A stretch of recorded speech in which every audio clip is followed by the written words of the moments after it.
capítulo 4, este libro del Génesis, versículos 25 y 26, que es justo el lugar en el cual vamos a iniciar nuestra exposición de este día.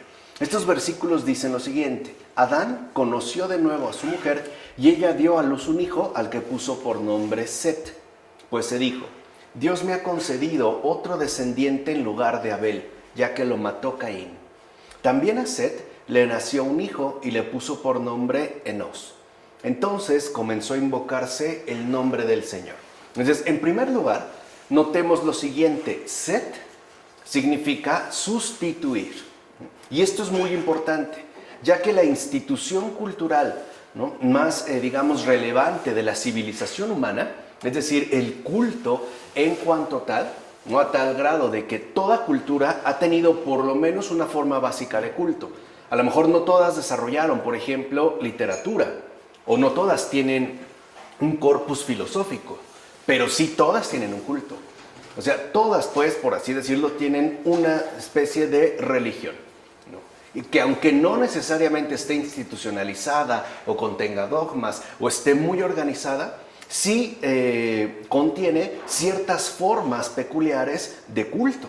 Así pues, lo que aquí se menciona, dijimos, es muy importante, ya que la institución cultural más relevante de la civilización humana, o sea, el culto, no fue fundada por un hijo del colérico Caín. O sea, él no es, pues, el que va a iniciar esta línea, sino por el sustituto del favorecido Abel. Y esto es fundamental, porque aquí se expresarían dos cosas. Primera, que entonces es Dios mismo quien va a preservar su bendición entre nosotros. No va a dejar, pues, que nos lleve el carajo así como así, aun cuando ocurran todas estas cuestiones. Por ejemplo, aun cuando la línea inmediata, por ejemplo, para la institución del culto fuera a través de Caín, que era el único sobreviviente de los dos hermanos de Abel, no se da.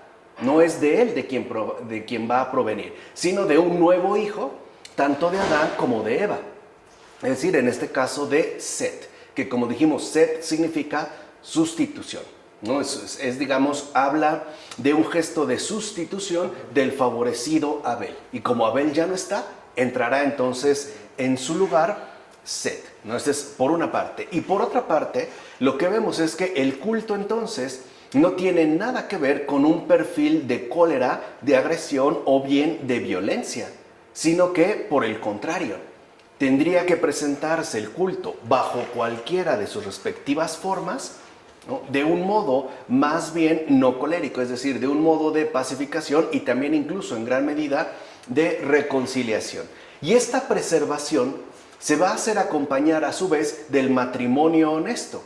¿Qué se entiende por matrimonio honesto? Pues la colaboración humana con Dios, que eso sería justamente el matrimonio en cuanto tal, una colaboración humana, un gesto de entrega y también de participación en la obra misma que Dios ha querido preservar y que a la que ha querido darle continuidad a pesar de todo.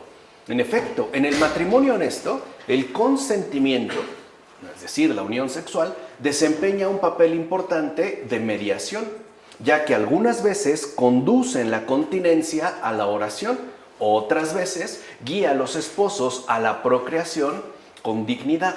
Tanto es así que el momento de la procreación es llamado gnosis, o sea, conocimiento por la Escritura, allá donde se dice: Adán conoció a su esposa Eva y ella concibió y dio a luz un hijo a quien puso por nombre Set. Este hijo es, pues, el sustituto de Abel, es decir, la concepción de la bendición divina en el matrimonio, como menciona Clemente de Alejandría en sus Estrómata.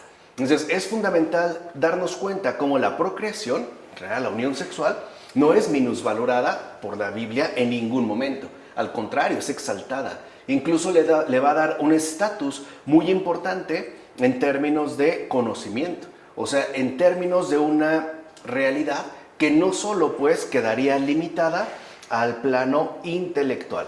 Por otra parte, lo que vemos es que no se trata precisamente de una especie de procreación forzada, sino de una colaboración, pues, con el obrar mismo de Dios, es decir, en términos de la concepción de esta bendición divina que está dada a través de la mediación del matrimonio. Y aquí también cabría destacar lo siguiente. El tener hijos no es para completar la pareja, ¿no? No es este el propósito. De hecho, el propósito fundamental en el caso de los hijos, en el caso de la concepción, es justo permitir que la bendición divina alcance mucho más terreno y llegue hasta donde quiera esta, alcanzar. Es decir, en realidad los hijos no son un bien único para el matrimonio. En realidad los hijos tendrían que ser bendición para el mundo entero. De hecho, entonces, Set viene a completar la bendición interrumpida de su hermano Abel.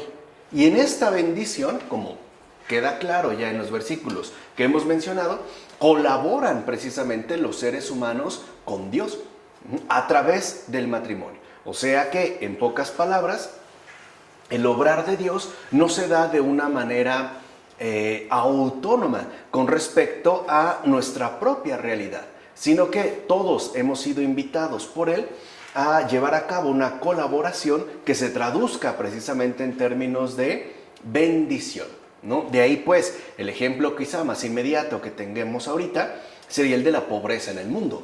¿Por qué hay tantos pobres?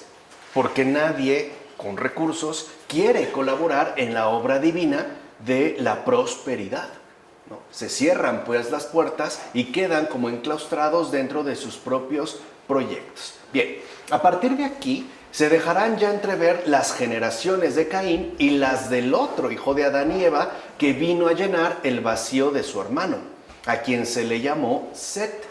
Así pues, insinuando en órdenes diversos estas dos generaciones, o sea, la Biblia pues insinuándonos que hay ya, por así decirlo, dos generaciones claramente diferenciadas, es decir, la de Set por un lado y la otra de Caín, es que se alude a las dos ciudades, es decir, a la celestial que peregrina por la tierra, que en este caso correspondería a la generación de Set, y a la terrena pegada a los goces de aquí abajo, que de hecho remitiría a la generación de Caín, ¿no? Como menciona Agustín en la ciudad de Dios.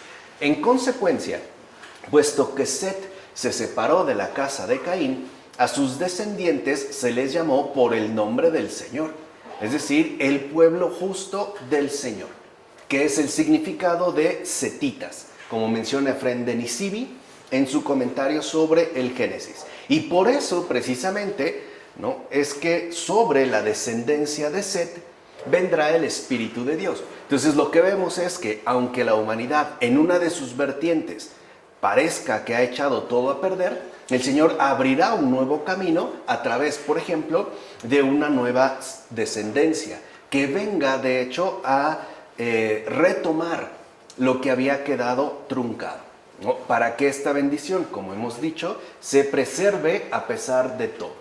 En efecto, el Espíritu vino entonces sobre todos los justos y profetas. Me refiero a Enós, Enoc, Noé y los demás, o sea, Abraham, Isaac y Jacob, como menciona Cirilo de Jerusalén en las catequesis. Por último, veamos entonces también lo siguiente. Set significa resurrección y Enós, su hijo, hombre, pero no hombre en el mismo sentido que Adán. Adán es el nombre común usado por el hebreo para designar al varón y a la mujer. Por eso a veces cuando, por ejemplo, leemos en la Biblia que solo se menciona Adán, no es porque se esté mencionando únicamente al hombre masculino. Es que en hebreo, Adán es un nombre común en el cual están incluidos la designación tanto del varón como de la mujer. O sea, de hecho, una traducción quizá más cercana, al menos en español, de este nombre hebreo común, Adán, sería humanidad o hablar de persona. Porque cuando hablamos de una persona, no necesariamente nos estamos refiriendo, por ejemplo, ni al varón ni a la mujer. De hecho, el término o el nombre persona, ¿no?, corresponde bastante bien a la designación de ambos. Eso es lo que ocurre en el caso, por ejemplo, de Adán. Por eso, aunque Enós, es decir, el hijo de Set, también significa hombre, no tiene el mismo significado que Adán. Enós, como hemos dicho, significa hombre, pero según los expertos de esa lengua, o sea, según los expertos del hebreo, no puede aplicarse a la mujer. ya que al ser hijo de la resurrección indica que tal persona, en este caso humana, ni se casa ni toma esposa, como menciona Agustín en La Ciudad de Dios. De entrada esto nos puede parecer como un poco extraño, un poco excluyente hoy diríamos, ¿no? Y no es así.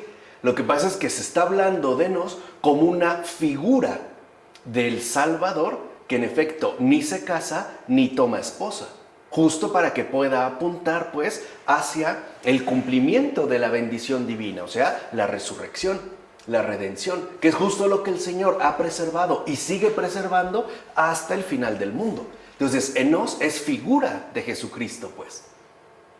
En tanto, redención y persona, como ya vimos antes, implica tanto al hombre como a la mujer de manera plena. De hecho, podemos decir que el hombre y la mujer son personas que a su vez están llamadas a conformar, y ese es quizá el desafío más complicado que tenemos en esta tierra, una sola persona. Que los dos se hagan uno, de tal forma que el uno aporte lo que el otro no tiene, pero también reciba lo que carece. Es donde se establece justamente la comunión. Y por eso es importante, en este caso, las diferencias. Si no hay esta diferencia, entonces uno se podría creer autosuficiente, o sea, no necesitado para nada de ningún otro, llámese hombre o llámese mujer. Sería una especie de cápsula autónoma que reniega pues del llamado a una colaboración, a una integración compartida. O sea, sería pues el rechazo de la comunión. Bien, con esto nosotros entonces terminamos el capítulo 4 y ya entramos al capítulo 5, en los versículos 1 a 8. ¿Qué dice ahí el texto? Esta es la relación de los descendientes de Adán. El día que Dios creó al hombre, lo hizo a imagen de Dios. Varón y mujer los creó, los bendijo y los llamó ser humano el día de su creación. Tenía Adán 130 años cuando engendró un hijo a su imagen, según su semejanza, y le puso por nombre Set. Adán vivió después de haber engendrado a Set 800 años y engendró hijos e hijas. El total de la vida de Adán fue de 930 años. Luego murió. Set tenía 105 años cuando engendró a Enos y vivió Set 807 años después de haber engendrado a Enos y tuvo hijos e hijas. El total de los días de Set fue de 912 años. Luego murió. ¿No? Aquí se relata en estos versículos al iniciar este cambio de capítulo, es decir, el paso del capítulo 4 al capítulo 5. Entonces, de entrada, lo primero que podemos decir es que esta unidad del Padre y el Hijo está ya prefigurada en Adán y Set. En efecto, a la imagen de Adán y Set puede corresponder la imagen del Hijo de Dios. El Hijo de Dios es invisible en cuanto a imagen del Dios invisible. Lo mismo que, conforme a la narración del Génesis, decimos que la imagen de Adán es su hijo Set. De hecho, así está escrito: Adán engendró a Set conforme a su imagen y según su forma. Esta imagen implica la unidad de naturaleza.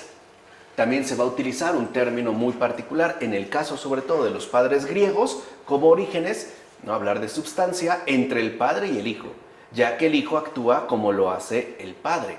La imagen del Padre es, pues, la formada en el Hijo, como menciona Orígenes en su texto sobre los principios. Entonces podemos decir que Set es, en efecto, una especie de nuevo primogénito, o sea, figura del Hijo de Dios. Dijimos, faltó Abel, llegó el sustituto.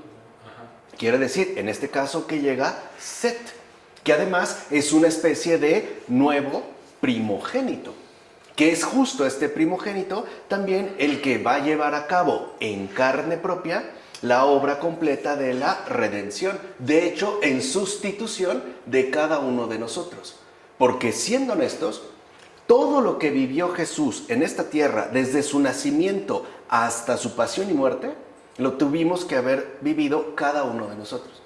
La verdad, nadie hubiera aguantado. Por eso entra esta sustitución. Por eso la obra de la redención es aceptar que he sido salvado por Él. Esa es la base de la redención. Suena fácil, pero no lo es. Porque aceptar que he sido salvado involucra también mucha humildad. O sea, saber reconocer mi impotencia para poder pasar la prueba y al mismo tiempo una generosidad enorme para dar gracias de todo corazón por lo que han hecho por mí. En este caso, por salvarme. En todo caso, la Escritura nos indica que hubo ya muchos seres humanos nacidos de cuyos clanes se fueron formando los diversos pueblos. Sin embargo, aunque vemos de entrada, ¿no?, que por ejemplo, se indica que han vivido muchísimos años, ya dijimos, no se trata de un tiempo netamente cronológico, sino de una indicación teológica. ¿Qué quiere decir? Que cuando se habla de tantos años, no se trata de los años, por decirlo así, calendáricos, de los cuales hoy nosotros ya tomamos nota. No se está hablando de esto. Se está hablando que a pesar de tanto tiempo transcurrido y a pesar de la emergencia, ¿no?, de tantos seres humanos, el Señor se ha mantenido fiel a su palabra, es decir, a la preservación de su respectiva bendición. Por eso se dice, vieron tantos, tuvieron hijos e hijas. O sea, esto siguió adelante. Y termina haciéndonos un recordatorio importante. Aunque se mencione que hayan vivido un largo tiempo, dijimos ahí el énfasis es teológico, es decir, está colocado sobre la fidelidad de Dios, al final murió, como dice la Escritura. Luego murió. No obstante, entre tanta multitud ha quedado asegurada la bendición del Hijo de Dios, que es justo lo que ya se está indicando en estos versículos. O sea, lo que ya quedó asegurado con esta nueva primogenitura es la salvación de todos los seres humanos. Que como dijimos, esa es la base esencial a partir de la cual es que se llevará a cabo la creación correspondiente, ¿no? Así pasamos este capítulo 5 a los versículos 9 a 14. Enós tenía 90 años cuando engendró a Kenán.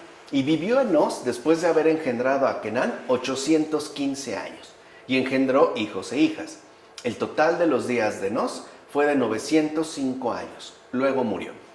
Kenán tenía 70 años cuando engendró a Mahalalel, y vivió Kenán, después de haber engendrado a Mahalalel, 840 años, y engendró hijos e hijas. El total de los días de Kenán fue de 910 años. Luego murió.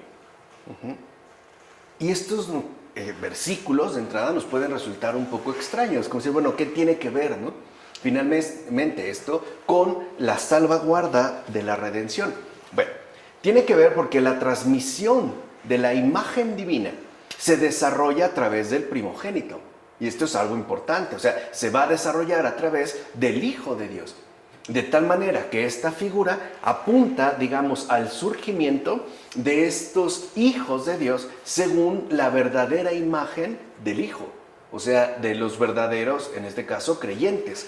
En efecto, desde el principio, el suceder de las generaciones humanas apuntan, conducen y remiten a el Salvador, o sea, Jesús. Él también murió, como lo sabemos, pero asimismo resucitó. Lo cual entonces ya rompe con la mera limitación temporal. ¿Qué quiere decir? Que la sucesión de las generaciones humanas tienen finalmente una interrupción insuperable. Esta interrupción no es otra cosa más que la condición temporal en la cual estamos insertos, querámoslo o no. Él ingresa, ¿no?, Jesús, el Salvador, él ingresa a este transcurrir temporal, pero con su resurrección acaba con esta limitación y finalmente nos abre las puertas de par en par a la eternidad. Pues bien, es propio de los sabios apartarse de los desórdenes del mundo para elevar el alma. Es esto lo que significa conocerse a sí mismo como humano, que en latín se dice homo y en la lengua de los caldeos enos, como menciona Ambrosio en su texto sobre Isaac o el alma. Y aquí está lo importante. Enos, como dijimos, significa hombre, es decir, ser humano, pero expresa en tanto tal lo más humano de la humanidad, o sea, el verdadero ser persona que en efecto manifiesta la imagen de Dios según su semejanza. Y esto es importante porque entonces enos, justo como tal, significaría lo más humano de la humanidad, una verdadera persona. el verdadero ser persona, al cual de hecho estamos todos convocados a llevar a cabo, digamos, en este proceso de conversión o en este proceso de verdadera transformación integral, porque solo una persona como tal es la que manifestaría la imagen de Dios según su respectiva semejanza. Ya habíamos hablado por extenso de esta cuestión entre la imagen y la semejanza. Entonces, no basta con ser humano, eso es el principio. Tenemos que alcanzar el estatuto de verdaderas personas, o sea, de verdaderas imágenes de Dios según su respectiva semejanza, ¿vale? Así entonces pasamos ya a los versículos 15 a 20 de este capítulo 5. Mahalalel tenía 65 años cuando engendró a Yered, y vivió Mahalalel, después de haber engendrado a Yered, 830 años, y engendró hijos e hijas. El total de los días de Mahalalel fue de 895 años. Luego murió. Yered tenía 162 años cuando engendró a Enoc, y vivió Yered, después de haber engendrado a Enoc, 800 años, y engendró hijos e hijas. El total de los días de Yered fue de 962 años. Luego murió. Y esto también no es irrelevante, porque Enoc, que es el séptimo en la línea genealógica de Adán, recuerden que en la Biblia el 7 es símbolo de plenitud, de acabamiento, etc., simboliza de entrada los 7 dones del Espíritu Santo. Además, tiene que ver con un realismo bastante marcado, porque quiere decir que para la llegada de esta plenitud, Dios no se brinca el transcurrir temporal de nuestro propio existir, sino que lo asume como tal sin atentar contra él. O sea, en pocas palabras, no llegamos pues de Adán a Enoc, sino que se atraviesan todas estas generaciones sucesivas que nos colocan de uno a otro. O sea, quiere decir que la obra de Dios se realiza realmente en este mundo según incluso sus respectivos condicionamientos. En este caso, por ejemplo, según su propio suceder temporal y hasta espacial. Entonces lo que vemos es que ya Enoc, ¿no?, que es el séptimo, repito, en la línea genealógica de Adán, ya está simbolizando de entrada los 7 dones del Espíritu Santo. De hecho, Enoc, en cuanto fue engendrado en séptimo lugar a partir de Adán, significa simbólicamente que el Señor Jesús sería concebido y nacería no de una manera normal, es decir, según la naturaleza mortal, sino por el poder del Espíritu Santo. ¿Recuerdan cómo en los versículos anteriores ya se estaba hablando de una nueva primogenitura? O sea, pues, lo que nos está anunciando con antelación la Biblia, a su modo, es justo la concepción virginal del Salvador del mundo, o sea, de Jesús de Nazaret. Vean cómo, ¿no?, nos va llevando de una manera muy sutil, pero además muy definida y muy precisa. Repito, sin estos brincos que nosotros a veces sí podemos llegar a asumir precisamente porque le falta pues realidad concreta, ¿no? No tendría densidad ontológica, para decirlo en pocas palabras. Bien, entonces, por pleno poder del Espíritu Santo, el cual pondría en él toda la gracia de Dios, y que está ciertamente descrita por el profeta como una gracia septiforme. O sea, se está hablando pues de una plenitud de gracia, ¿no? Y cita este padre de la iglesia al profeta Isaías, capítulo 11, versículos 2 y 3. Él también sería entonces bautizado en el Espíritu Santo y asimismo concedería a los creyentes los dones del Espíritu, como menciona Beda en sus homilías sobre los evangelios. Entonces, ¿qué podemos comprender aquí? Pues que el Señor Jesús es la verdadera y máxima bendición de Dios dada al género humano. Aquí es donde se ve esta sucesión de Adán a Enoc, que es justo lo que se va a resaltar justo en términos de un símbolo de esta bendición realmente plena, que es Jesús de Nazaret. Entonces, Jesús, Él es pues pura bendición del Padre, o sea, absoluta gracia del Espíritu Santo, tal y como aquí, ¿no?, los padres lo han captado y también nos lo van transmitiendo. Así llegamos entonces al capítulo 5, versículos 21 a 27. Enoc tenía 65 años cuando engendró a Matusalén. Y caminó Enoc con Dios después de haber engendrado a Matusalén 300 años y engendró hijos e hijas. Vean cómo solo en este caso, para llamar la atención en un punto, solo se ha mencionado de Enoc que éste caminó con Dios. De ningún otro se había dicho. Bien, el total de los días de Enoc fue de 365 años. Enoc caminó con Dios. Vean cómo lo vuelve a insistir. Después desapareció porque Dios se lo llevó. Matusalén tenía 187 años cuando engendró a Lamec. Y vivió Matusalén, después de haber engendrado a Lamec, 782 años y engendró hijos e hijas. El total de los días de Matusalén fue de 969 años. Luego murió. Enoc, como queda claro, no murió de la misma forma que los demás. Se dan cuenta cómo en el caso de Enoc no se afirmó y murió, luego murió, sino que Dios se lo llevó. Entonces ya con esto se anuncia que Enoc, ya vimos de qué se está hablando, no muere de la misma forma que los demás, pues Dios se lo llevó. O sea, esto va a indicar ya el camino misterioso que la fidelidad a Dios asume ya en este mundo. O sea, se trata, como dijera San Ambrosio, de ese arrebato al cielo o transportación al paraíso que correspondió a Enoc, como se menciona en Sobre Isaac o el alma. O sea, lo que podemos ver entonces es que aquí ya se está expresando de una manera mucho más nítida, aunque no necesariamente mucho más explícita, la esperanza teológica. O sea, este saber que incluso la fidelidad de Dios nos puede arrebatar de este mundo, no necesariamente en términos físicos, pero sí, por ejemplo, en términos espirituales e interiores. Incluso nuestra propia forma de vida ya no correspondería a lo que podría llegar a suceder de manera habitual. Es lo que había dicho, por ejemplo, la carta del presbítero Juan, ¿no? Estamos en el mundo sin ser del mundo. De hecho, dicen que mientras Adán contemplaba a Enoc, este fue transportado al paraíso para que no pensara que había sido asesinado como Abel y se llenara entonces de pesar. Con esto quedó confortado tanto por el hijo que justo que tenía, ¿no?, como por saber que todos los que se parecieran a él, ya sea antes de la muerte o después de la resurrección, tendría allí en el cielo su lugar de encuentro, ¿no? Como comenta Efrén de Nisibi en sus comentarios sobre el Génesis, que es justo, digamos, una exposición peculiar que hace San Efrén de Nisibi con respecto a la esperanza teológica. Así pues, Enoc fue llevado por el Señor porque era de su agrado.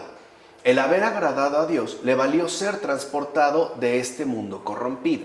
En efecto, todos aquellos que agraden a Dios quedarán libres de este mundo, como lo habíamos mencionado, antes incluso de que su larga demora en este mundo los manche con su contagio, como menciona Cipriano en Sobre la mortalidad. Quiere decir que el Señor también nos libra ya, digamos, de esta toxicidad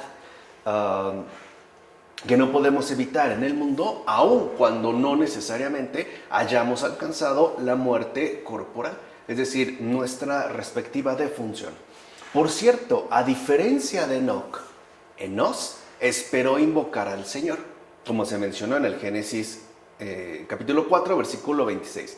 Pero el resultado fue solo una esperanza, y no de conocimiento, sino de invocación, como menciona Gregorio Nacianceno en sus discursos, cuando se mencionó que a partir de Enos se empezó ya a invocar precisamente el nombre del Señor, se está hablando de esta invocación, que como vimos a su vez resulta inseparable del culto.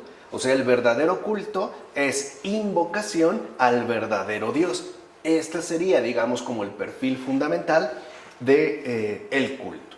Ahora bien, con Enoc ya se nos deja en claro lo siguiente: la carne humana, y esto es lo esencial, no impide subir al cielo. O sea, aquí se están oponiendo un poco al trasfondo pagano en el que se encontraban los padres de la iglesia en estos momentos, y que, como hemos mencionado en anteriores ocasiones, era justamente el que predominaba, al menos en los modos de pensamiento arraigados. Para muchos, ¿no?, la carne humana, el cuerpo en sí, era como el gran impedimento para poder alcanzar el ámbito de la divinidad, ¿no? En este caso, podríamos decirlo, que se podrían considerar, o algunos lo consideraron, la carne humana como el gran estorbo o la gran, digamos, como el gran impedimento para poder acceder al cielo, a las alturas. En consecuencia, no digas, estoy impedido por la carne, no puedo vencer y no puedo esforzarme por adquirir la virtud, porque no es cierto. No acuses pues al Creador. En todo caso, si la carne impide adquirir la virtud, la culpa es nuestra. Muchos son los santos que han demostrado que la naturaleza de la carne no impide subir al cielo. El propio Enoc, a pesar de estar revestido de carne, fue tomado por Dios y no fue visto jamás, como menciona Juan Crisóstomo en sus homilías sobre el Evangelio de Juan. Enoc, pues, fue transportado de la tierra al cielo. Y aquí es justo donde ya anida la esperanza teológica que nos acaba de expresar el Génesis en versículos anteriores. Porque esto es precisamente lo que le sucede al que espera en Dios.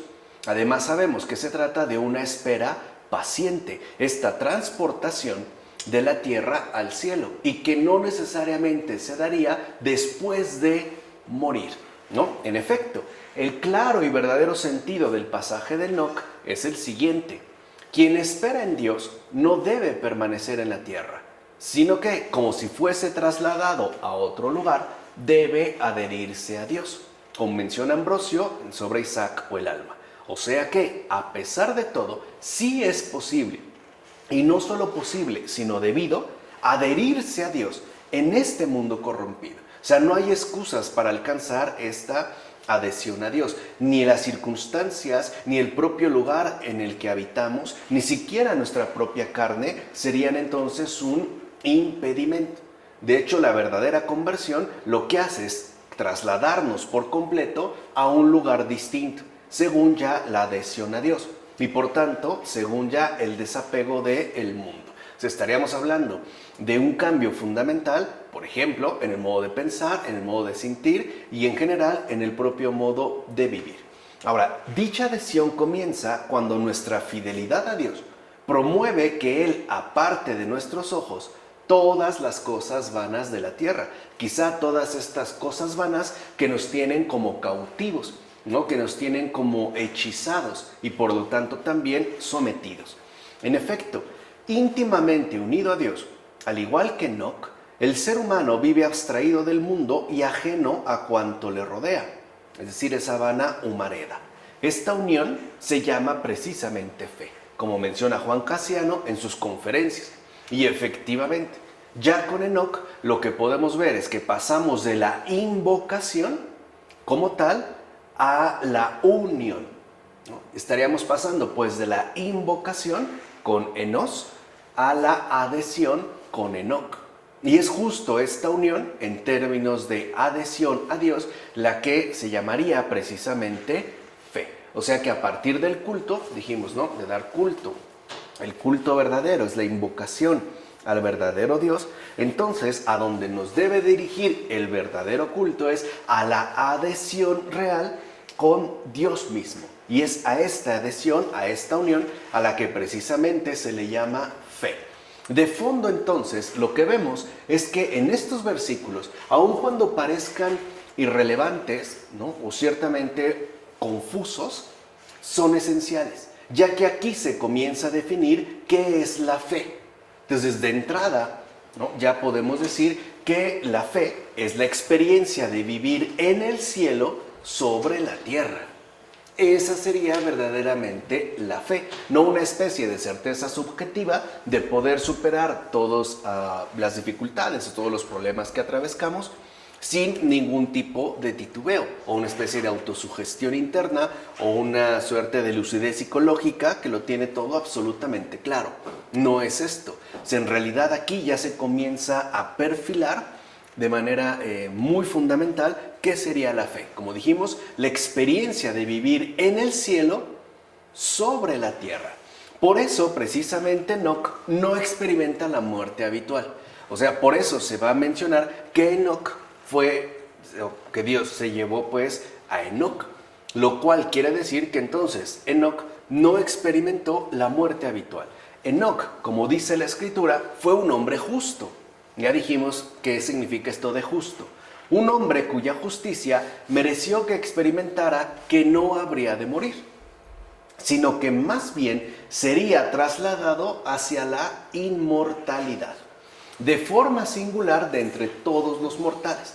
Así pues, con este ejemplo, se nos muestra que un ser humano justo es muy querido por Dios, como se menciona en el Pseudo Agustín, en el libro de la vida cristiana. O sea que aquí hay una preferencia particular por aquel que decide justamente adherirse a Dios mismo, ¿no? Se convierte en una persona muy querida por Dios. Ahora bien, debemos tener en cuenta que Enoc y Elías fueron trasladados al cielo y no murieron. Es decir, que les fue diferida la muerte. Pero asimismo han de morir para poder extinguir con su sangre al anticristo. Juan también murió. Está hablando, ¿no?, del apóstol Juan. De lo contrario, sería inútil la esperanza si es que hubiera de permanecer hasta la segunda venida del Señor. Porque sabemos que en efecto los que resucitan son los que previamente han muerto. O sea, aquellos que han experimentado justo esta adhesión, como menciona Tertuliano. Hay pues, y eso es también algo que aquí se nos está transmitiendo, no solo una muerte física, sino que también hay una muerte espiritual que de hecho no es ajena a la muerte humanamente corporal. En todo caso, lo que aquí se va a hacer es destacar precisamente su real primacía. Por ejemplo, hay personas que pueden ya andar experimentando una muerte espiritual, aun cuando gocen de muy buena salud física. Aquí tendríamos que entender, pues, que no solo todo se limita a la muerte física, sino que también importa la muerte espiritual. Y así llegamos ya a los versículos 28 a 32 de este capítulo 5. Lamec tenía 182 años cuando engendró un hijo y le puso por nombre Noé, diciendo: Este nos consolará de nuestros trabajos y de la fatiga de nuestras manos en la tierra que el Señor maldijo. Vivió Lamec después de haber engendrado a Noé 595 años y engendró hijos e hijas. El total de los días de Lamec fue de 777 años. Luego murió. Noé tenía 500 años cuando engendró a Sem, Cam y Jafet. Veamos, en sentido estricto, Sem es el primogénito de Noé. Pero la imagen de Dios se va a transmitir a sus tres hijos. O sea que estos tres, en tanto figura trinitaria, van a expresar, a canalizar precisamente acciones importantes. Esto significa entonces que a través de los tres hijos de Noé, de los tres, Sem, Cam y Jafet, ya no solo de uno, la humanidad es que encontrará alivio. O sea, podemos decir que entonces, en estos versículos, lo que se nos ofrece es una figura de la acción providencial de la Trinidad. Porque en efecto, el verdadero alivio para la persona, ¿no?, está un poco de más decir para la persona humana, es justo la intervención, la acción del Padre, del Hijo y del Espíritu Santo. Por eso no es casual también que se refleje este número del 777. O sea, alcanzando pues ya digamos la suma de todas las gracias e incluso la verdadera suma de todas las bendiciones. Entonces, la bendición de Enoc llega intacta hasta Noé y su descendencia, la cual efectivamente pasa a través de Matusalén y Lamec. O sea que se prevé ya, debido al pecado de sus habitantes, el diluvio sobre la tierra entera. Y esto también es algo fundamental, porque Dios nunca nos toma, digamos, por sorpresa, sin que nos dé ciertos avisos al respecto. Y lo que vemos es cómo se va colando, ¿no?, la bendición divina, cómo se va literalmente incrustando dentro del avance de la humanidad en este mundo caído, a pesar incluso, ¿no?, de algunas dificultades. No obstante, lo que debemos entender es que efectivamente este alivio corresponde a Cristo. porque Cristo es la obra plena del Padre, del Hijo y del Espíritu Santo. Recuerden que Cristo, ¿no?, ya lo dijimos, en griego se repetía Christos, que significa Mesías. Pues a Noé no le conviene precisamente lo que dice sobre él su padre Lamec, a saber, este nos dará reposo de los trabajos y de las fatigas de nuestras manos y de la tierra que maldijo el Señor Dios. En efecto, ¿cómo tener por verdadero que aquel Noé haya dado reposo a Lamec o al pueblo que se encontraba por entonces en la tierra? ¿Acaso fue que en verdad cesaron el trabajo y las fatigas ya en tiempos de Noé? ¿Fueron pues suprimida de la tierra la maldición que había pronunciado el Señor? No. Esto solo se hizo efectivo con Cristo, como menciona Orígenes en sus homilías sobre el Génesis. En todo caso, lo que sí hay que destacar aquí, precisamente por la relevancia que tendrá ya en lo que viene a continuación, es que Noé fue modelo de virtud para los demás. O sea, en pocas palabras, se trataría Noé de un modelo de virtud plena, es decir, una virtud ciertamente marcada por la consolidación trinitaria. Y si entendemos a grandes rasgos las figuras de Sem, de Cam y de Jafet, en efecto encontramos, ¿no?, la acción propia de la Trinidad, porque Sem, ¿no?, indicaría la prosperidad verdadera, es decir, el cielo, que es la verdadera fuente de riquezas inagotables que nunca terminan. O sea, en este caso estaríamos hablando precisamente de los tesoros espirituales. Cam expresaría esta bondad. Y Jafet, precisamente, lo que expondría es esta expansión de la bendición. Entonces podríamos hablar justo, ¿no?, de el Padre como una prosperidad verdadera, digamos una prosperidad de salvación no limitada, del Hijo en términos de una bondad no restringida, que en efecto corresponde con la voluntad del Padre, y el Espíritu Santo como esta expansión de esta bondad que proviene justo de la prosperidad del Padre. No es pues casual que a pesar de que toda carne se había corrompido de su camino, como se va a mencionar en Génesis 6, es decir, más adelante, versículo 12, Noé aparezca como preservación de virtud en medio de tanta decadencia. Y esto es fundamental, como vamos a ver, porque el hecho de poder mantenerse como un modelo de virtud en medio de tanta decadencia, justo lo que expresa es el obrar de Dios en este mundo a pesar de todo, como ha ocurrido desde entonces con los santos.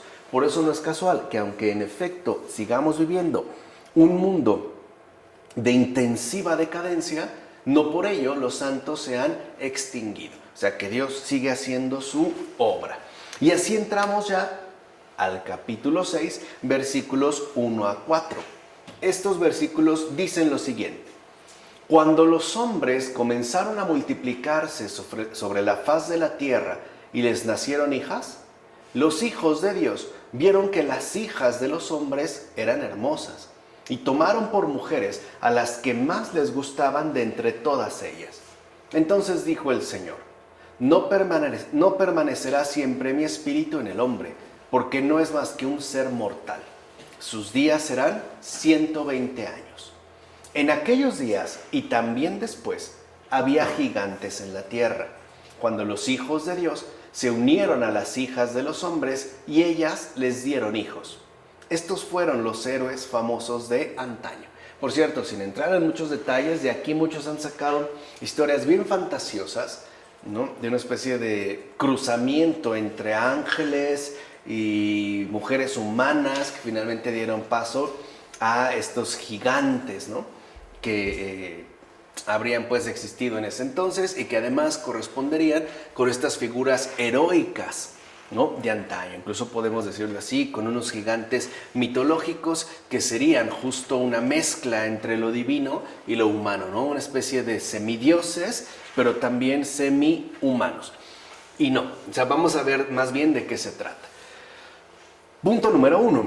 De forma misericordiosa, porque no puede decirse de otra manera, se va a imponer un límite a los seres humanos después de su rebelión. O sea, digamos que es un acortamiento de la desdicha, es un recorte de la deuda tan dolorosa, ¿no? De esta deuda tan llena de penalidades. Hay un acortamiento, ¿no? Se impone un límite. Además, aquí se expresa el riesgo permanente de las uniones sacrílegas, es decir, de los hijos de Dios. ¿Qué hay que entender en estos versículos de la Biblia por esta expresión hijos de Dios? Pues de aquellos que se han consagrado en fidelidad a Él, o sea, de aquellos pues que han consagrado su vida entera a su pleno servicio. O sea, estamos hablando de los consagrados, estamos hablando de los religiosos, estamos hablando de los sacerdotes, o de aquellos que han decidido, incluso de una manera laical, consagrar su vida entera a Dios. Por eso aquí se expresa este riesgo de estas uniones sacrílegas, ¿no? En uniones que rompen con esta fidelidad. Ya sea que se trate, por ejemplo, de un rompimiento a través de una infidelidad corporal, que también suele ocurrir, o bien puede ser que se trate de una infidelidad espiritual. Y esto se debe al extravío de la inteligencia. Hay que también tenerlo en cuenta. Es decir, cuando la integridad de la razón se degrada, si no se mantiene en el logos. A eso se refiere. En ese caso, nuestra razón se desliza hacia la grosería. Y este es el pago de su error. Ahí tienes el ejemplo de los ángeles que cayeron del cielo. O sea, de aquellos que trocaron la belleza de Dios por su propia condición, como menciona Clemente de Alejandría en el Pedagogo. Entonces, así pues, las uniones sacrílegas son aquellas donde el deseo de lo terrenal, sea de la manera que sea, suprime, trunca o simple y sencillamente no deja de lado el orden de lo celestial. Esas serían las uniones sacrílegas. A final de cuentas, lo que llamamos sacrilegio o sacrílego consiste en esa inclinación indebida hacia las cosas inferiores. De hecho, eso significa sacrílego, cuando hablamos de un sacrilegio, ya que tal inclinación, entiéndase hacia abajo, nos aparta de las cosas de arriba y por tanto, finalmente, de lo que nos va a terminar apartando es de Dios, como menciona Nemesio de Emesa en Sobre la naturaleza del hombre. Y tiene razón, o sea, sacrilegio es dejar lo de arriba, las cosas de Dios, por lo de abajo, o sea, por aquello que este mundo nos ofrece, aun cuando no sea más que un engaño. Ahora bien, se llamó hijos de Dios a los hijos de Set. Ellos, los hijos de Set, fueron denominados el pueblo justo de Dios. Por su parte, las hermosas hijas de los hombres que ellos vieron eran las hijas de Caín, las cuales se adornaron y se convirtieron en una trampa para los corazones de los hijos de Set. Aquí ya vemos este aspecto importante que suele pasar desapercibido. Pues bien, ese no es el problema. O sea, el problema no es que las hijas de Caín, ¿no?, se hayan adornado para cautivar los corazones de los hijos de Set. O sea, no creamos de entrada que ese fue el problema. No, ese no es el problema. El problema es que, como se menciona, ellos, o sea, los hijos de Set, este pueblo justo de Dios, tomaron como mujeres a las que eligieron. O sea, en pocas palabras, o sea, que ya al tomarlas actuaron de un modo muy orgulloso y despectivo, es decir, arrogante. Ahí está el sacrilegio. O sea, actuaron pues del modo más bajo, agarrándose esta a lo mejor por algún atributo físico, ¿no?, despreciando a otra y simple y sencillamente tomando por esposa a las que se les dio la gana. Un obrar de este tipo no puede ser más que guiado por el orgullo. O sea, sería un modo de obrar realmente despectivo. O sea, ellos más bien actuaron con plena arrogancia. Aquí es donde vemos este obrar sacrílego. No se mantienen, pues, a la altura que les corresponde, sino que, como menciona Efrén de Nisibi en este comentario sobre el Génesis, de hecho terminaron actuando del modo más bajo. Los hijos de Set, hijos de Dios, se cambiaron con su conducta en algo peor. O sea, cayeron desde lo alto a lo más bajo. Y por ende, precisamente por esto, su arrogancia fue limitada de inmediato. Hay que entender, aquí se ve este gesto que mencionamos de misericordia al ingresar a estos versículos. No obstante, este tiempo reducido queda entonces consagrado de lleno al arrepentimiento.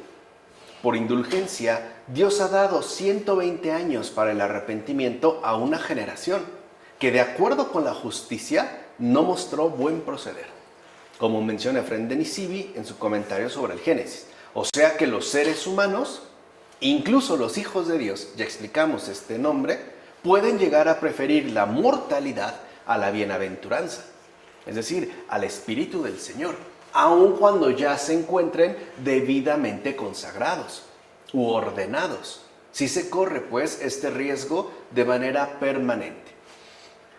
Así pues, para que no pensáramos que Dios es cruel, concedió un tiempo de penitencia y dijo, sus días serán de 120 años. Así pues, tuvieron 120 años para hacer penitencia. Por consiguiente, no se acortó su vida a 120 años, como muchos piensan, sino que más bien se les concedió 120 años a aquella generación para hacer penitencia, como menciona Jerónimo en el libro de Cuestiones Hebreas sobre el Génesis. Y en efecto es así. O sea, no es que se les limitó, se les dio un tiempo de gracia para el arrepentimiento.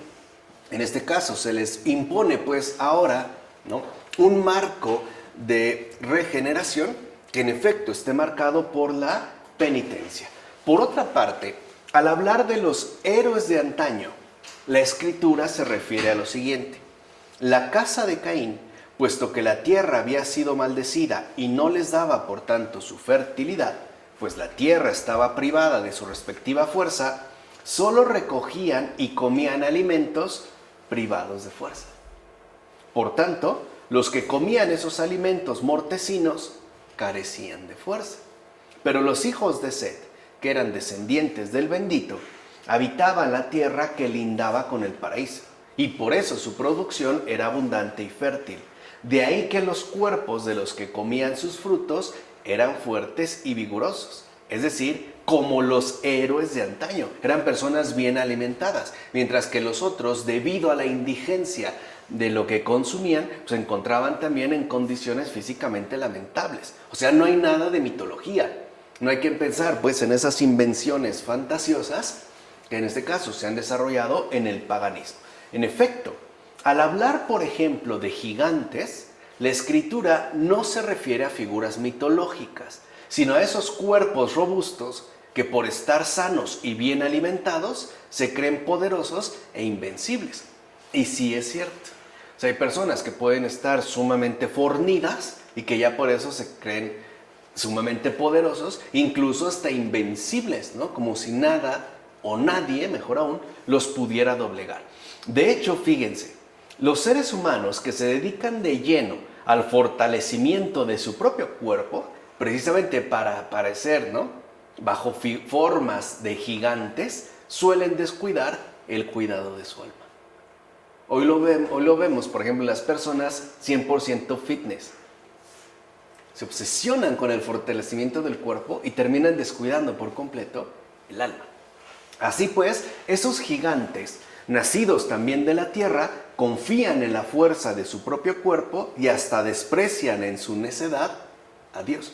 No es casual que los gimnasios estén llenos de espejos por todos lados, porque todo el tiempo se la pasan viéndose a sí mismos. Bueno, de hecho, se fatigan en vano estos gigantes creyendo conquistar el cielo con sus deseos soberbios, esos deseos por completo dedicados a las cosas terrenas. Estos, pues, han elegido un género de vida inferior y, por tanto, han despreciado aquel género de vida superior. Esto es la que solo Dios nos ofrece. Tales gigantes son castigados con mayor severidad, ya que son culpables de pecados meramente voluntarios, como menciona Ambrosio en Sobre Noé. Por cierto, tales gigantes no son solo corporales, también los hay que buscan ser gigantes intelectuales, incluso, por así decirlo, también gigantes espirituales. El problema con estos tres gigantes, ya sean corporales, intelectuales o hasta espirituales, es que cometen finalmente faltas meramente voluntarias. En efecto, la arrogancia saca fuerzas. El ser humano se enorgullece de la fuerza de sus manos, de la rapidez de sus pies, de la agilidad de su mente, de la belleza de su cuerpo. Todas estas cosas se consumen con la enfermedad y las marchita el tiempo. Tal era, en efecto, la arrogancia de los gigantes a causa de su fuerza en tiempos de Noé. Era, pues, la arrogante insensatez de Goliat luchando contra Dios, como afirma Basilio de Cesarea sobre la humildad. En síntesis, soberbia y humildad entran ya en abierto conflicto. Para los gigantes, Dios no es su fuente de fortaleza, sino que ésta emana supuestamente de ellos mismos, de sus músculos, de su intelecto o de su espíritu. Para los humildes, por el contrario, Dios es la única fuerza con la que en verdad cuentan. Tan es así que en humildad es imposible verse uno mismo. Uno literalmente desaparece, no tiene ya esta capacidad, ¿vale? Con este, digamos, referente, pasamos ya a este capítulo 6, versículos 5 a 7. El Señor, al ver cuánto había crecido la maldad del hombre sobre la tierra y que todos los pensamientos de su corazón tendían siempre al mal, se arrepintió de haber hecho al hombre sobre la tierra y se entristeció su corazón. Y dijo el Señor: borraré de la faz de la tierra al hombre que he creado, desde los hombres hasta los animales salvajes, los reptiles y las aves del cielo, pues me pesa haberlos hecho. Son palabras muy fuertes, porque pareciera en efecto, como muchos lo toman, que Dios se arrepintió, ¿no?, de habernos hecho. Vamos a ver realmente qué significa. Recuerden que lo que aquí está contenido no corresponde necesariamente con nuestra propia lógica o con el modo en el cual captamos los significados. Bueno, Dios juzga a la comunidad humana en su conjunto y lo hace precisamente porque Él es el creador de todo. O sea, Dios juzga en tanto fundamento de todo lo creado. No está hablando a la manera de un espectador, está hablando pues a la manera de lo que es decir, creador. De hecho, solamente en Dios es que recae la decisión definitiva con respecto a todo lo existente, en Él y solo en Él. Dicho brevemente, el complejo conflicto que provoca la decisión entre salvar o destruir es algo que únicamente compete al único Dios vivo, no a nosotros. Por ejemplo, a veces queremos tomar, ¿no?, esta cuestión según nuestras propias manos y terminamos tomando decisiones sumamente equivocadas. O sea, este conflicto que es muy complejo, que es muy profundo, de tener la decisión entre salvar o destruir, refiriéndose evidentemente, ¿no?, al orden de lo creado, es algo que únicamente le compete a Él, es algo que solo a Él le corresponde. De hecho, la real complejidad que trae consigo dicho conflicto, así como su consiguiente decisión, se manifiesta claramente a través tanto de la expresión bíblica "se arrepintió", como del favor divino dispensado a Noé. O sea, a veces para nosotros lo mejor que le podría pasar a una persona es que se muera, incluso lo antes posible, o que muriera de la peor manera, o que esta otra persona lo mejor que le podría pasar es a lo mejor salvarse de tal o cual situación. Pero en realidad eso es algo que solamente Dios sabe, y que solamente Dios puede apreciar adecuadamente. Lo que sí es un hecho es que es un Dios vivo, ¿no?, y tan vivo que no es indiferente ante todo lo que ocurre. O sea, se trata pues realmente de un Dios vivo. Por eso tenemos que atender a estas expresiones que aquí se mencionan, ¿no? Además, la expresión "se arrepintió" referida a Dios no es algo espontáneo. Nosotros sí. O sea, nosotros nos podemos arrepentir instantáneamente. Por ejemplo, podemos hacer una compra y a los 2 minutos ya me arrepentí de haberlo hecho. O dije algo y ya me arrepentí de haberlo dicho. O sea, espontáneamente. En Dios no. Porque de hecho esta expresión "se arrepintió", que además es referida a Dios, no se ofrece como si se tratara de un gesto espontáneo, sino que además esta expresión viene claramente respaldada por la constatación del incremento más intensivo de los pecados de la humanidad en su conjunto. O sea, imagínense qué habrá estado pasando. Que además él ha sido el fundamento y lo ha ido viendo desde el principio. O sea, aquí se obtiene justamente este conflicto pleno donde Dios tiene pues presentes todos los pecados de la humanidad en su respectivo incremento, o sea, en su atroz intensificación. Es una constatación. No viene pues de la nada, no es de que ay, pues ya me aburrieron, no obstante, si bien es cierto que tiene este respaldo, también es verdad que lo anterior no anula esa mirada hacia adelante, ¿no? Que donde ya se vislumbra el nuevo comienzo que Noé hará posible. O sea, Dios no es pues indiferente, algo ahí está sucediendo y además está sucediendo de manera sumamente grave. De hecho, lo dijimos, en la Biblia algo es muy claro, ¿no? Desde la caída de los primeros padres, todo va de mal en peor. Todo se va al carajo. Y cada vez de peor manera. Como ahorita, por ejemplo, en el mundo contemporáneo, lo estamos viendo. No obstante, a pesar de ello, Dios tiene puesta una mirada mucho más amplia, que en efecto se va a dirigir hacia ese porvenir, ¿no? Que nos ayuda a vislumbrar la redención. Esto es importante pues de tenerlo en cuenta. Así pues, la posición de Dios es completamente realista. O sea, no se está hablando de una fantasía, no se está hablando de un concepto, no es una fuerza, es la de un Dios viviente. Incluso esta posición nos prepara ya para el diluvio. Es decir, para ese acontecimiento que sí será destrucción, pero también nuevo comienzo, de manera conjunta. Algo que de hecho solo Dios puede hacer. O sea, nosotros cuando destruimos, destruimos. Cuando comenzamos de nuevo, comenzamos de nuevo. Él no, porque lo que les dije, nunca hace nada malo, nada. Por otra parte, la belleza del mundo, creado por Dios, acuérdense, confirmada 7 veces por Él mismo al decir que es bueno, o sea, en su real plenitud, contrasta ahora duramente con el auge de la maldad humana, como de hecho sigue sucediendo hasta la fecha.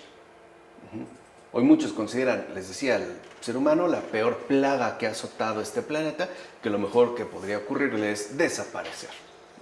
De hecho, hoy no, digamos, lo contrastamos con el mundo natural y el mundo humano destructivo, ¿no? La naturaleza como lo bueno, que no es otra cosa más que la expresión o el eco vivo de la bondad divina, con, digamos, opuesta a la maldad humana. Sin embargo, no se usa para Dios la expresión destruiré, sino borraré. Por eso les decía también que la Biblia hay que leerla con mucho cuidado. Hay que poner atención a lo que ahí se está diciendo. No dice voy a destruir, sino borraré. Es decir, dar comienzo a algo nuevo sin anular todo por completo. Porque no acabó con la creación entera. Es cierto, algo se borró. Pero esto que se borró era necesario para poder comenzar algo nuevo. O sea, la base de bondad de la creación entera es justo lo que permite tal benéfico, aunque dramático, reinicio. Dijimos, aquí hay todo un realismo muy condensado, ¿no? O sea, nada le quita pues lo dramático a este reinicio. Incluso es un reinicio de la creación entera, que claro, ofrecerá un nuevo comienzo, pero no también sin una carga bastante fuerte de drama. Así pues, al igual que Enoc fue una excepción destacada entre los demás habitantes de su tiempo, también Noé ahora lo va a hacer con respecto a una humanidad malvada. En consecuencia, puede decirse que la sombría reflexión inicial, la cual ya dijimos lo importante, ¿no? Es que destaca que Dios está vivo y siente, es el Dios viviente, más bien termina con una nota de vital esperanza. Veamos. En los años que Dios les había dado para arrepentirse, ¿se acuerdan cuántos eran? 120. O sea, no estamos hablando de 120 minutos, estamos hablando de 120 años. o sea, bastante tiempo, en los años que Dios les había dado para arrepentirse, los seres humanos más bien incrementaron su maldad. Es decir, el mal se extendió y se repartió entre los hijos de Set y las hijas de Caín. De hecho, sus pecados no se cometían ocasionalmente, sino que eran constantes e ininterrumpidos. Así pues, noche y día no desistían de llevar a cabo su malvado pensamiento, como menciona Efrén de Nisibi en su comentario sobre el Génesis. Por eso les decía, no es algo que ocurrió espontáneamente, es algo que se ha constatado, ¿no? Además, con tiempo. O sea, el tiempo que Dios pues ha concedido para una purificación, en realidad parece que más bien se ha malgastado en una intensificación de la maldad. Ahora bien, el cuidado, se entiende, ese amor de Dios, no excluye ni el dolor ni la severidad con respecto al pecado del ser humano. En efecto, como afirma la Escritura, viendo Dios, tal y cual, se afligió en su corazón. Este dolor inicial lo que indica es su preocupación y su pesar. Sin embargo, su aflicción no anula la conmoción de su severidad, la severidad del juez. O sea, Dios es manso, no menso, pues. No pensemos que Dios es un idiota, porque a veces es lo que a nosotros asociamos, ¿no? Bondad con idiotez. Alguien bueno con alguien idiota. Digo, Dostoyevsky precisamente lo exploró en ese libro titulado El idiota, un libro que yo recomiendo leer ya antes de que acabe este año, ¿no? Como menciona Salviano en Sobre el gobierno de Dios. Por otra parte, debemos tener en cuenta que la ira de Dios no es en él una turbación del ánimo, como sí sucede en nosotros, sino el juicio por el que castiga el pecado. De hecho, Dios tiene sobre todos los seres un sentir estable y por ende no se arrepiente de sus obras como sí lo hace el ser humano. En todo caso, la Escritura usa estas expresiones para hacernos familiar, hasta cierto punto, el aprovechamiento que ciertamente pretende.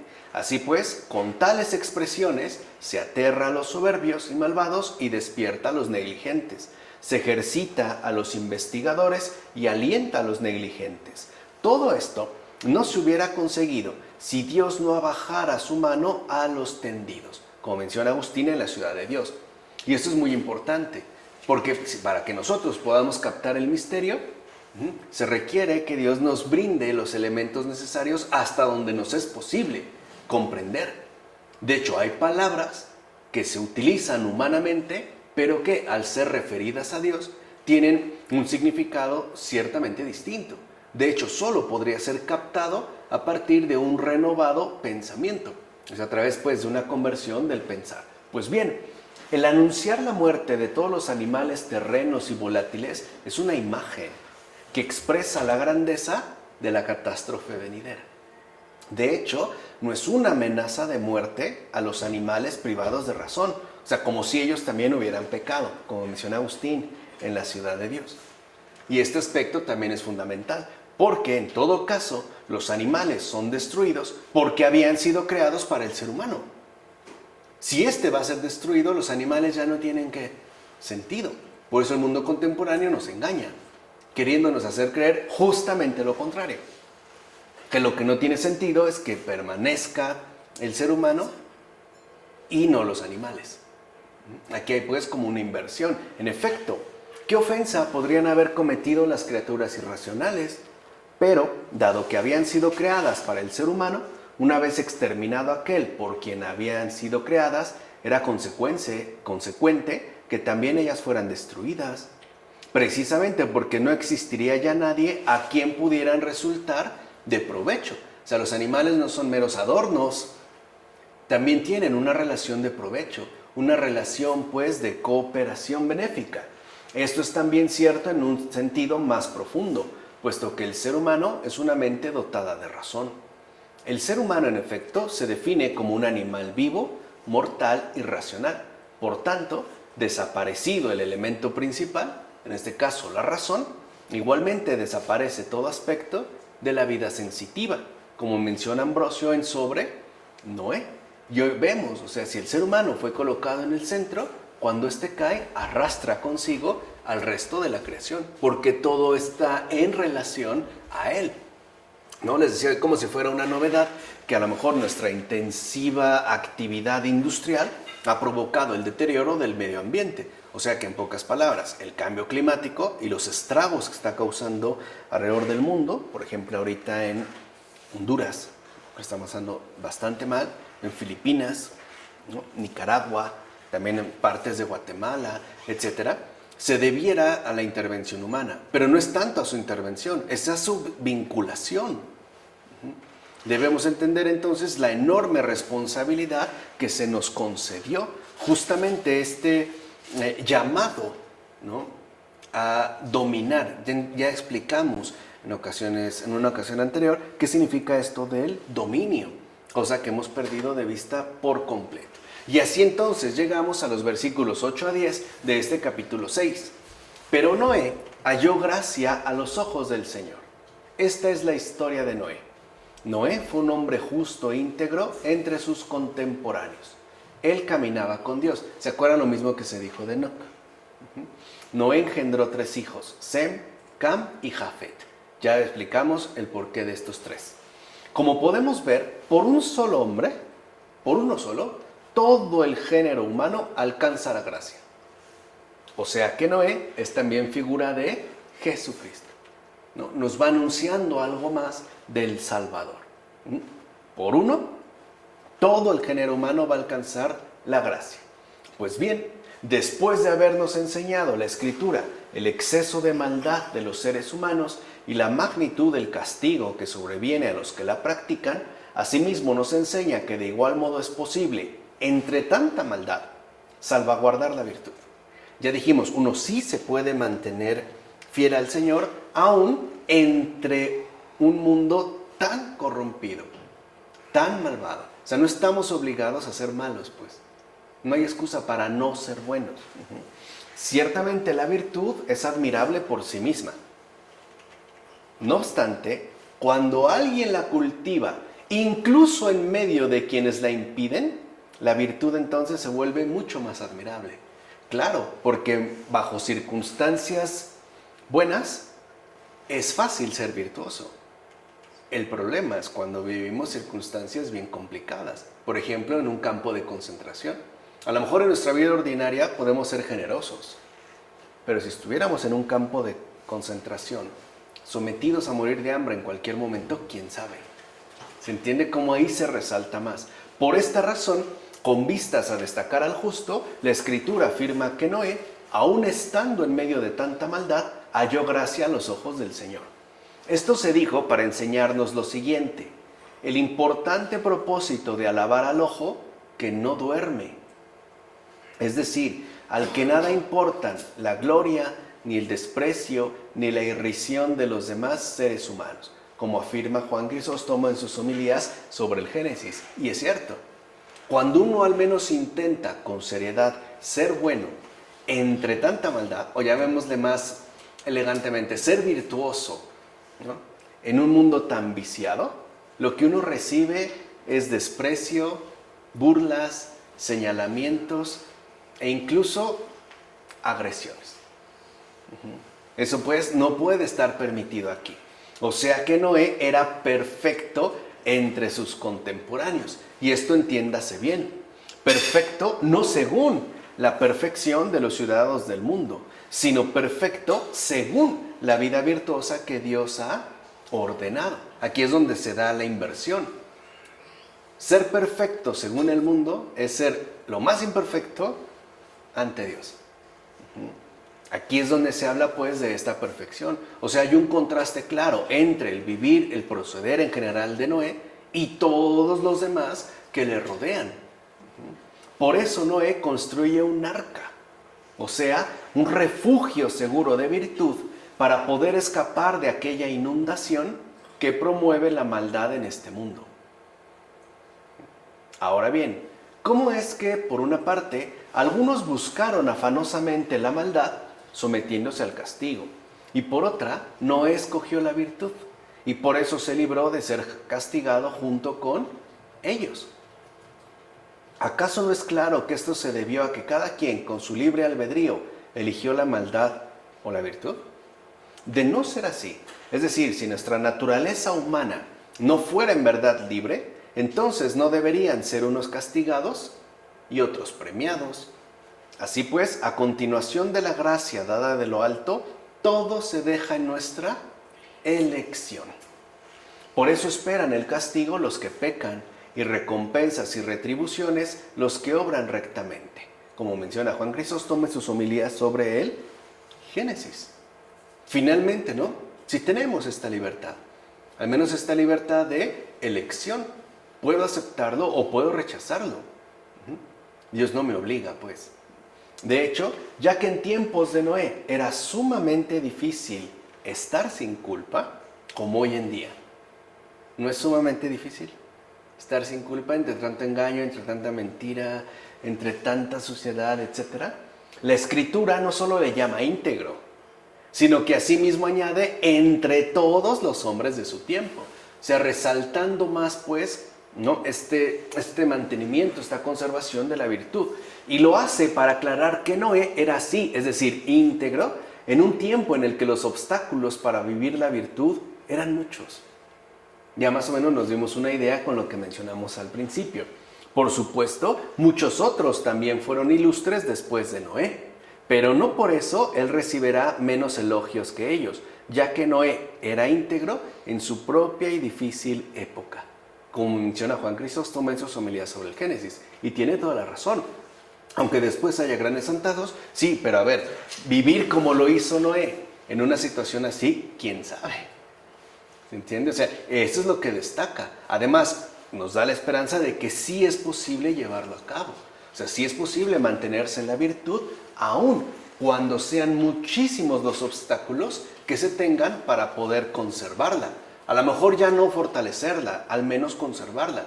De hecho, si hoy cambiamos virtud y utilizamos una palabra atinada para el mundo contemporáneo, podemos decir que hoy tal parece que hay muchos obstáculos para mantenerse humano en este mundo. O sea, parece que todo nos invita a la deshumanización, a la inhumanidad. De verdad, qué difícil es mantenerse humano en el mundo contemporáneo. O sea, verdaderamente humano, ¿no? Ser persona resulta incluso a veces casi imposible cuando no nos dejamos, por ejemplo, bestializar por un individualismo feroz o bien por una indiferencia apática, incluso me atrevo a decirlo así, bestial. O sea, sí se puede, pues, mantenerse en la virtud, incluso humano, aun cuando la época que nos ha tocado o que nos corresponde vivir sea sumamente compleja, sumamente difícil e incluso sumamente opuesta a lo humano, así como en tiempos de Noé, sumamente opuesta a la virtud. ¿De acuerdo? Hasta aquí le vamos a dejar. Llegamos al versículo 10 de este capítulo 6, ¿no?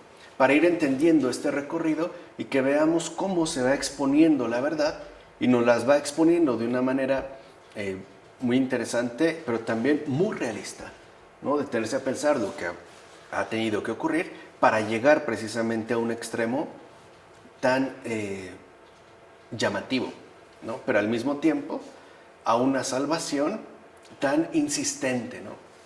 O sea, es como si Dios, me parece que lo decía el santo cura de Ars, San Juan María Vianney, es como si Dios estuviera decidido a salvarnos, aun cuando nosotros no queramos, ¿no? Parece que el más interesado en nuestra salvación es Él, no nosotros, ¿no? Como que a Él sí le importa y a nosotros no, o por lo menos no tanto.